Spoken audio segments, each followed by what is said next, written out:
you talking to me? Are you talking to me? Are you talking to me? Are you talking to me? Shouldn't have done that. Huh, punk?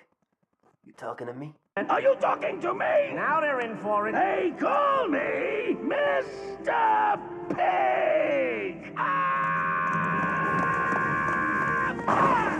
Got you, stupid! Take that! Take that! You got it, you yellow belly!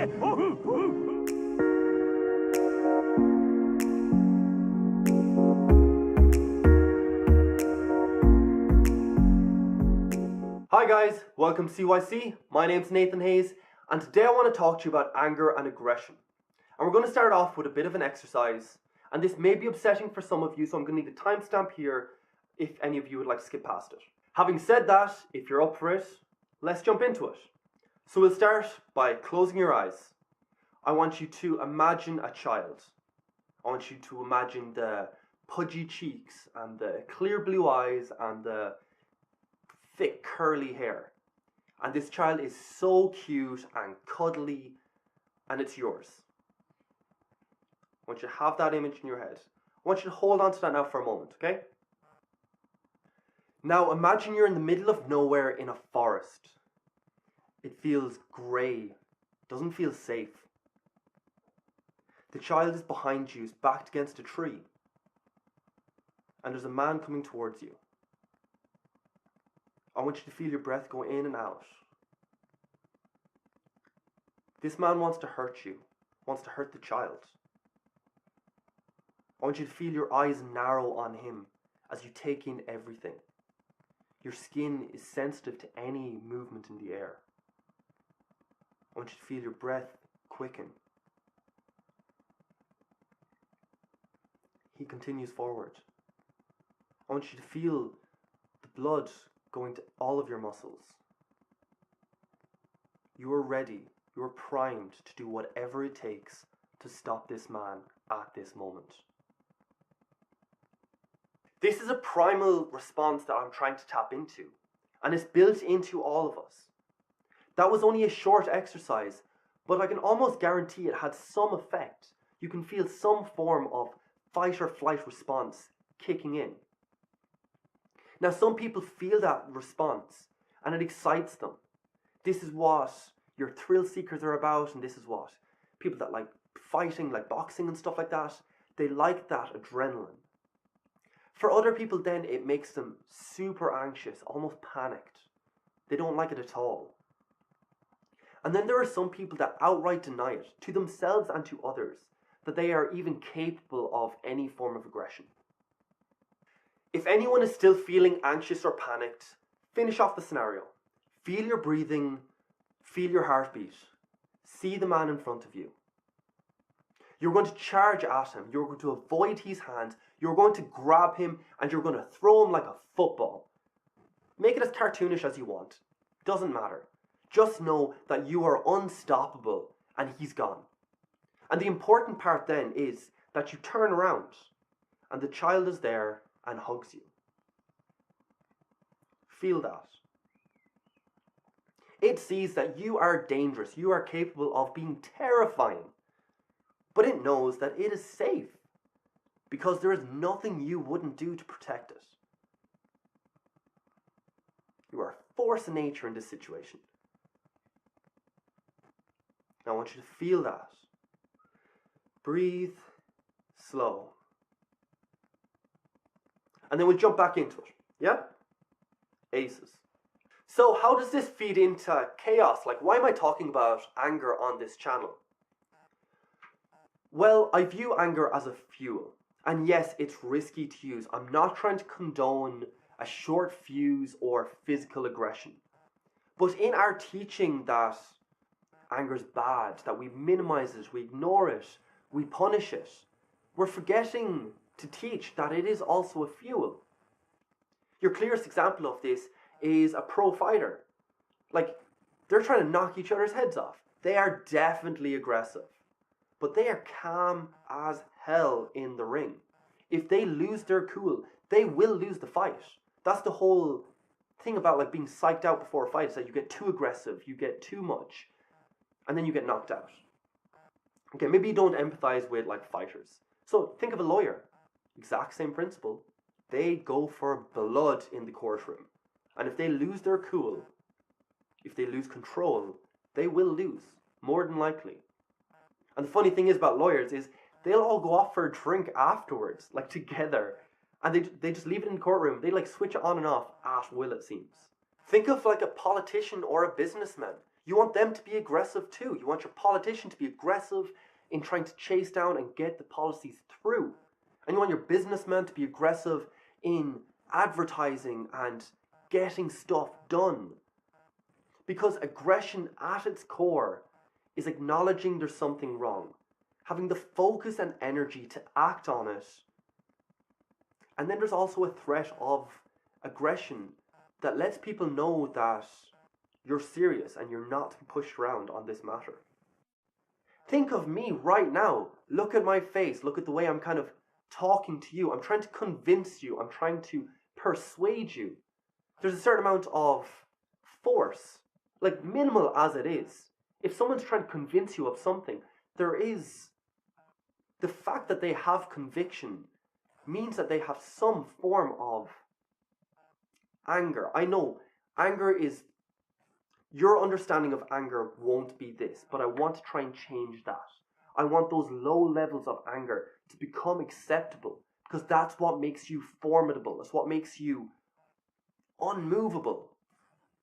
Which can be a bad thing, of course, because we all know someone that you've got into a debate with and you've tried to talk to them, and you might have statistics, you might have facts, or you might have stories or whatever, but they won't budge.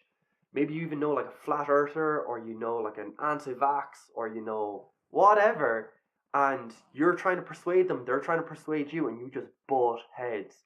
You try and tell me that walking away from that, you're not a bit pissed off, you're not a bit frustrated, you're not a bit wound up and just kind of, yeah, either side. Like, I don't mind which side you're on. I'm just saying there's subconscious aggression there. It's not acted out because aggression is risky.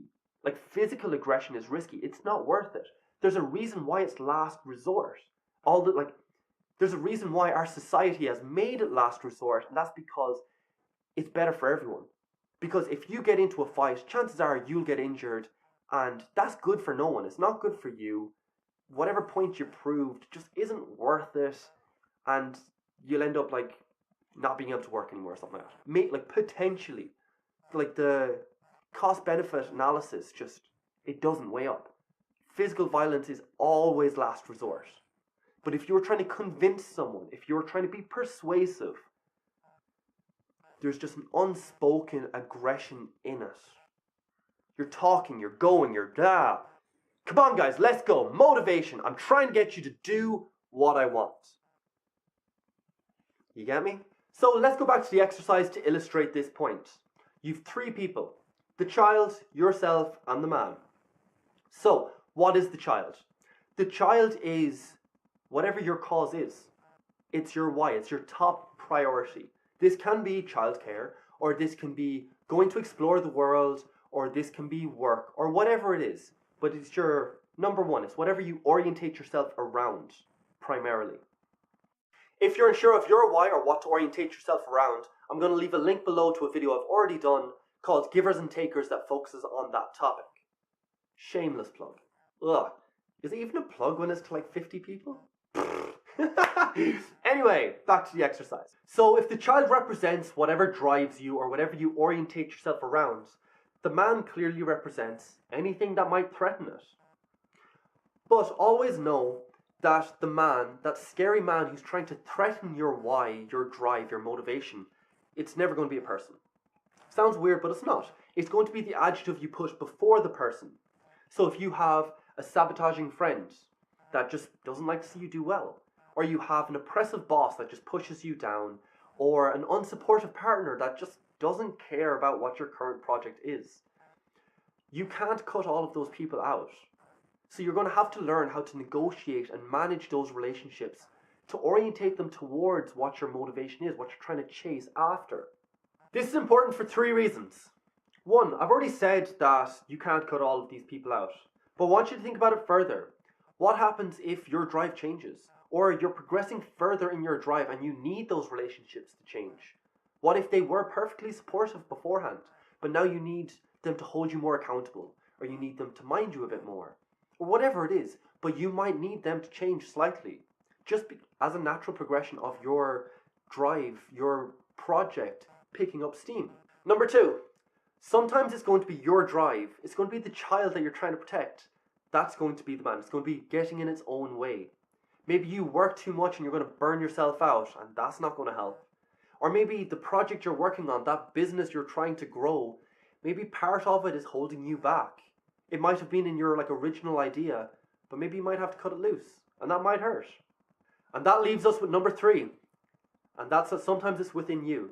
Sometimes the man that's trying to hurt your cause is going to come from you.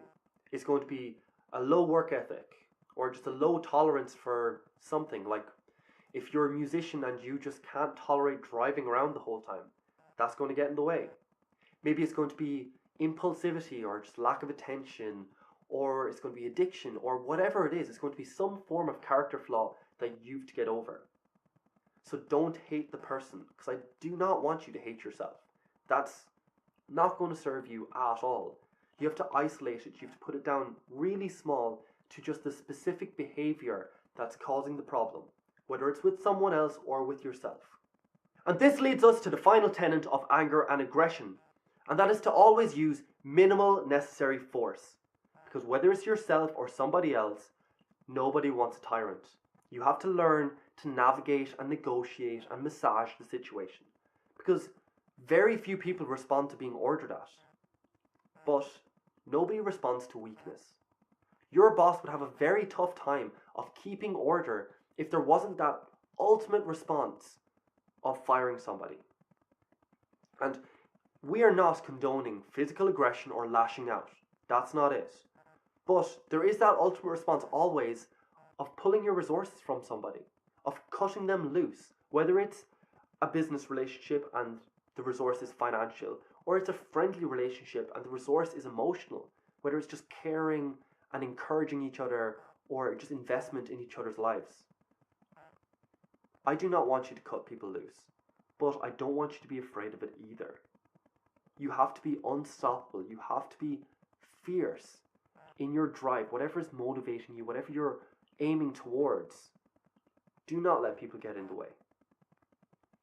Carl Jung called this the integration of the shadow being the part of people that is capable of being dangerous. And he said you had to integrate it.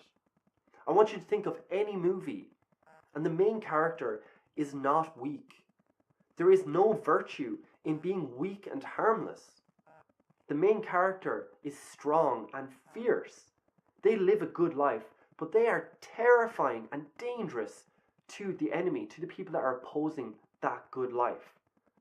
We do not admire, we do not pay much attention to other characters in the movie that cannot partake in the conflict, they're not strong enough to even enter into the conflict.